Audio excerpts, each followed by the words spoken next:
Hello everyone, I am Sneha और मैं आप सभी का आपके अपने चैनल ऑन पैसिव रियलिटी पे बहुत बहुत स्वागत करती हूँ। ऑन पैसिव और बाकी एमएलएम कंपनीज की हर एक अपडेट को जानने के लिए चैनल को ज़रूर से सब्सक्राइब कर ले।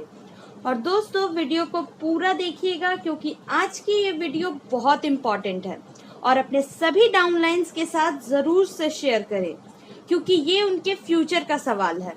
तो दोस्तों, जैसा कि हम जानते हैं ऑन पैसिव अब सॉफ्ट लॉन्च के बेहद करीब है। हम जो इंतजार कर रहे थे वो अब खत्म होगा। कंपनी के सॉफ्ट लॉन्च में जाते ही हमारी इनकम शुरू हो जाएगी, पर क्या सभी की होगी, आइए जानते हैं। तो दोस्तों, जो भी पेंडिंग फाउंडर्स है या हम कह सकते हैं जिनकी आईडी बस रजिस्टर्ड की हुई है, जिन्होंने अब तक पेमेंट नहीं किया है, उनके लिए ये आखिरी मौका होगा क्योंकि कंपनी लॉन्च हो गई और आपने आईडी एक्टिवेट नहीं कराई तो आपका बहुत बड़ा नुकसान हो जाएगा।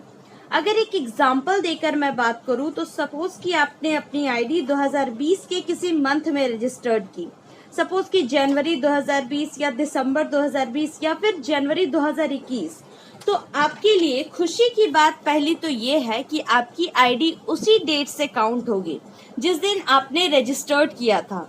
अगर 20 मई को रजिस्टर्ड किया था तो 20 मई 2020 से ही काउंट की जाएगी। अगर 2020 में 3 लाख फाउंडर्स बने थे तो आपकी गिनती भी उन्हीं 3 लाख में की जाएगी। यानी कि आपका जो पोजीशन है वो पूरी तरह से अब तक सिक्योर है। लेकिन अगर आपके दिमाग में ये बात है कि आप अपनी आईडी सॉफ्ट लॉन्च के बाद एक्टिवेट करेंगे, जब बाकी दूसरों की पेमेंट शुरू हो जाएगी, उनकी पेमेंट देखकर अगर आप आईडी एक्टिवेट करने की सोच रहे हैं तो भूल कर भी गलती से ये गलती ना करें, वरना आपको भारी नुकसान उठाना पड़ सकता है। अगर आपने सॉफ्ट लॉन्च के बाद आईडी एक्टिवेट करने की सोची तो पहली बात तो ये कि जो आईडी अभी $102 से एक्टिवेट हो रही है, सॉफ्ट लॉन्च के बाद आपकी वही आईडी $149 से एक्टिवेट होगी।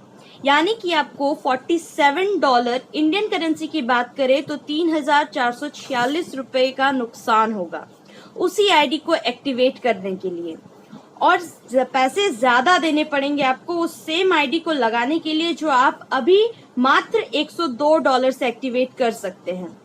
अब बात करते हैं दूसरे बहुत बड़े नुकसान की। अगर आपने सॉफ्ट लॉन्च के बाद आईडी एक्टिवेट कराई तो आपका वो जो पोजीशन है वो भी चला जाएगा क्योंकि आपका जो सारा डेटा है वो ऑन पैसिव में स्टोर्ड है। सॉफ्ट लॉन्च के बाद अगर आईडी लगाई तो आपकी पोजीशन वो नहीं होगी जो रजिस्ट्रेशन के समय थी, तो हुआ ना भारी नुकसान।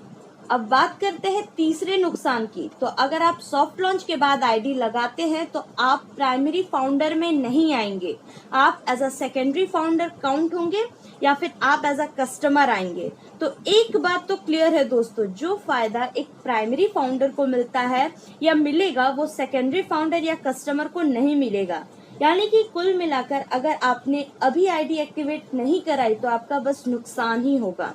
तो मेरी आप सभी फाउंडर से रिक्वेस्ट है कि वो अपने डाउनलाइंस के साथ ये मैसेज शेयर करें जिन्होंने अपनी आईडी बस रजिस्टर्ड करके छोड़ दी है, अब तक पेमेंट नहीं किया है, और हो सके तो उन्हें समझाइए और उनकी आईडी एक्टिवेट करवाइए क्योंकि एक बार कंपनी सॉफ्ट लॉन्च में चली गई तो फिर कुछ नहीं हो सकता है। और एक बात दोस्तों, मेरे पास कई लोगों के कमेंट्स आए कि उनकी 0 टीम है तो क्या उनकी कोई इनकम नहीं होगी। तो ऐसी कोई बात नहीं है दोस्तों, इनकम सभी की होगी। जब तक ऐश मुफारा सर है आपको टेंशन लेने की कोई जरूरत नहीं है।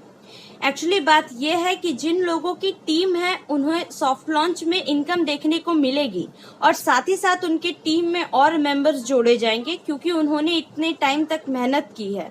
और जिनकी 0 टीम है अगर उन्हें भी सॉफ्ट लॉन्च में इनकम चाहिए तो थोड़ी मेहनत करनी पड़ेगी, आपको सेकेंडरी फाउंडर्स बनाने होंगे सॉफ्ट लॉन्च के बाद अपने लिंक से, तो उन्हें भी तब सॉफ्ट लॉन्च में क्या होगा कि इनकम देखने को मिल जाएगा। और अगर नहीं बना पाते हैं और फाउंडर्स तो चिंता की कोई बात नहीं है, फाइनल लॉन्च के बाद से आपकी जो इनकम है वो शुरू हो जाएगी, तो चिंता की कोई बात नहीं है। और जिन्होंने आईडी को रजिस्टर्ड करके छोड़ रखा है वो जल्द से जल्द आईडी एक्टिवेट करा ले। We are in it to win it. Thank you so much.